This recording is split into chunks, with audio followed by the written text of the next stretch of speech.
علي علي مولى علي علي مولى علي علي مولى علي.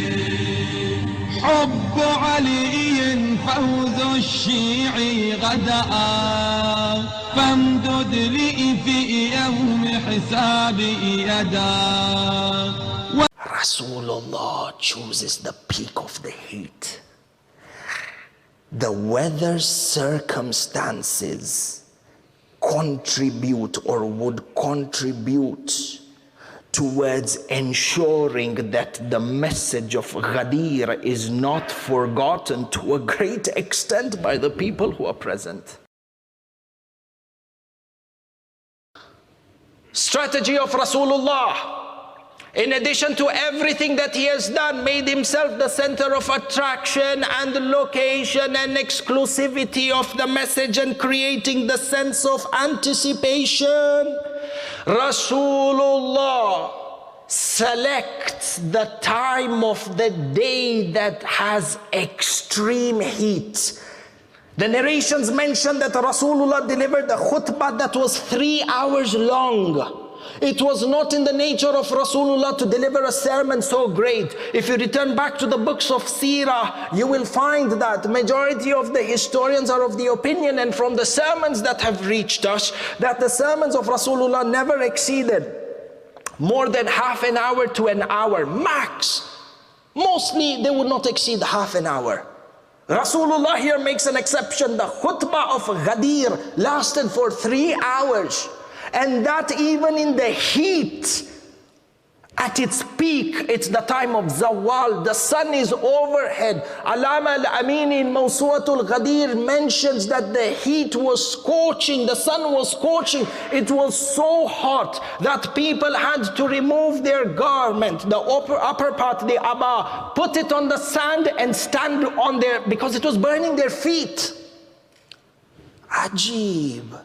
Ya Rasulallah, wa ma arsalnaka illa rahmatan lil alameen. Rasulullah, who is a Rasul of mercy, we didn't send you except that you are a source of mercy. We also have in our seerah that once Rasulullah was reciting Salatul Jama'ah and a infant started crying. Rasulullah sped through the Salat and finished it as quick as possible. The people came to Rasulullah and they said, today you hasted in your Salat. Salat, Allah, your connection in your Mi'raj with Allah. How could you have finished it so quickly? Rasulullah says, the baby was crying, so I knew that the mother is anxious.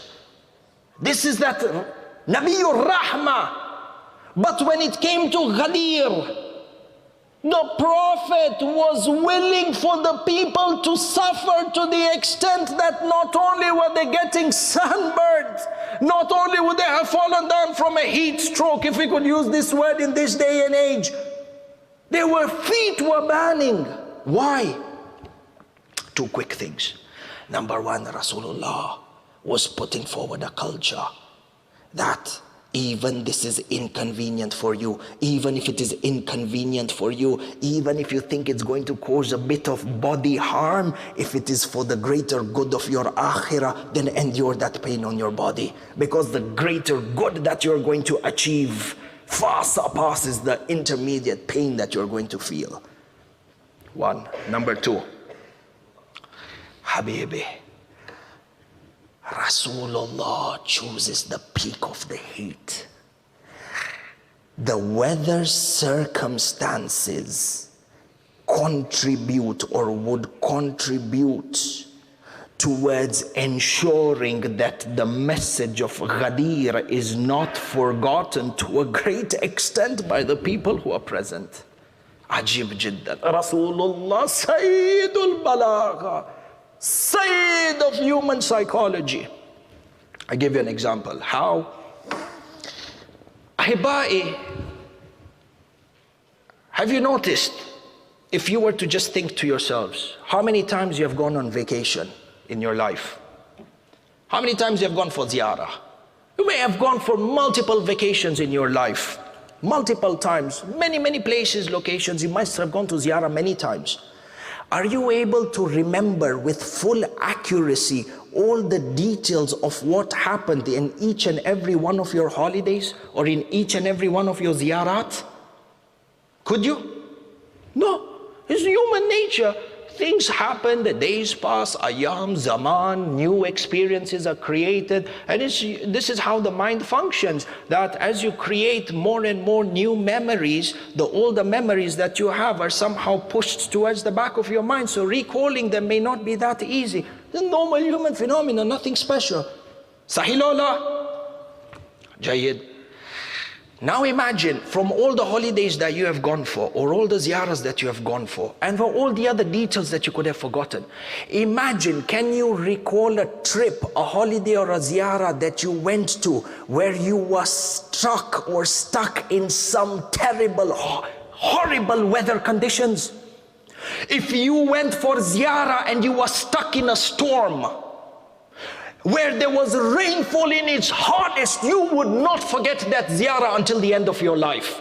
If you were going to go for ziyarah, for example, and you met a near-death experience, you would never forget that ziyarah until the end of your life. You can forget a million details of that trip, but you will never forget the fact that you almost died. You will never ever forget the fact that that particular trip was encompassed by phenomenal weather conditions that you just cannot forget. Subhanallah, just this past Hajj, you talk to a number of Hajjaj, how was Hajj? Yeah, mashallah, it was raining a lot. Ajib. The Sa'i, Arafah, everything doing. The big thing was the rain. Now we're from London, so weather is a big thing anyway. But generally speaking, ahibai, weather, terrible weather conditions that either made your trip or ruined your trip is something that you will rarely forget. And the same principles used by Rasulullah, that he selected the hottest time of the day, such that when you went back in the trip and people asked you, even if you forgot anything and everything about the manasikul Hajj, you would not forget the trials and the tribulations of sitting in the khutbah of Rasulullah for 3 hours under the scorching sun. Why? Because Rasulullah was saying, Man kuntum mawla fahada aliyun mawla.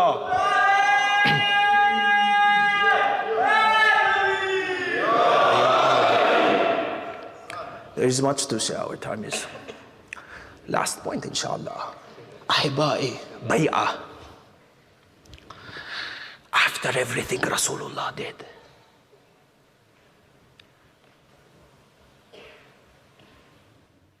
he ensured that for a period of 3 days, the people would give bay'ah, pledge allegiance to Amirul Mu'mineen before dispersing and leaving for their homes. Mawsu'atul Ghadeer, you will find sources that are Shia and non-Shia that attest to this.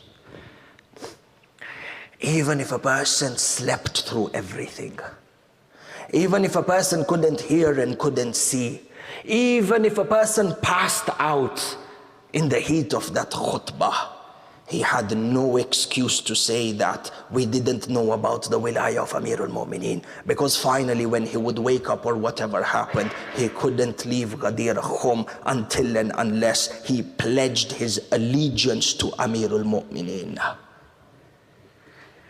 This one word from within the Quran that Allah Azza wa Jal uses, balligh, convey. Look at the pain that Rasulullah went through to deliver this message of the wilayat of Amirul Mu'mineen. Look at how everything was meticulously planned by the Prophet of Islam. And after all this, he says, فَلْيُبَلِّغْ الشَّاهِدُ مِنْكُمْ الْغَائِبِ. After everything he says, and convey this message to those who are not present. إن صلاتي ثم صيامي إذا لم يشفع لي حيدر ضاعت سدى